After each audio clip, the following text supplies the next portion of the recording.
Hello all, once again I am back with the Cryptid alignment chart, now on a part 3 with 5 more cryptids. I think this will be the last installment, so let's get into it.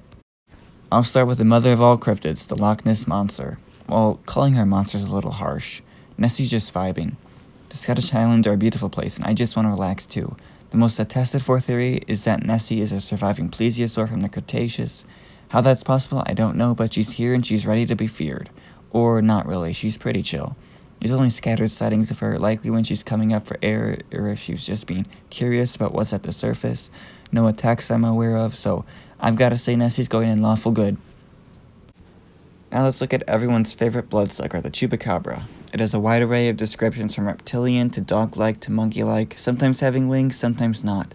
But this little guy is well known for his blood-sucking of its victims through a set of weird puncture wounds.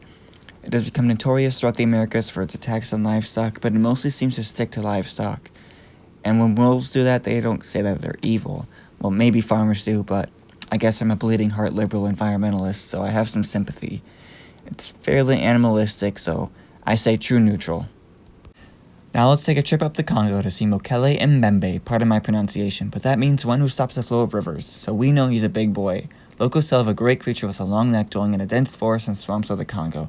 And I'm starting to notice a prehistoric theme to this episode because outsiders have construed these stories to mean a sauropod dinosaur that survived extinction.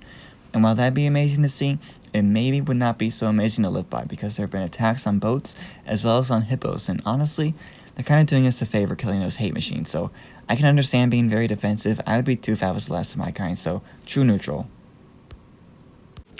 There are a number of different lizardman cryptids out there, and these are different from reptilian aliens, which are a whole different field of study.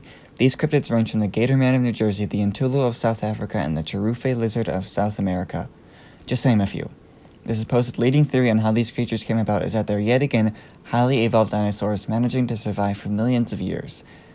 No matter how they came about, they seem to be pretty determined to be left alone, and because there are very few sightings compared to other cryptids, so I will be saying lawful neutral. Last and maybe least is a pretty unknown cryptid, Steller sea ape. I don't know why I decided to include this one, I just think it's a bit wacky. It was first described by George Steller in the 18th century on an expedition to Alaskan waters. While not looking like an ape, Steller said it had a dog's head and it did act like a monkey. He said it did juggling tricks and had lips that looked like a Fu Manchu mustache. He could have misidentified a seal, or this was some elaborate joke on his captain that he disliked, but this is a fun little cryptid to end on, so neutral good. And that will be wrapping us up. So this is the final alignment chart I plan to make. Thanks for watching my video. Like and subscribe maybe if you want to. Stick around for some new content in the future, and see ya.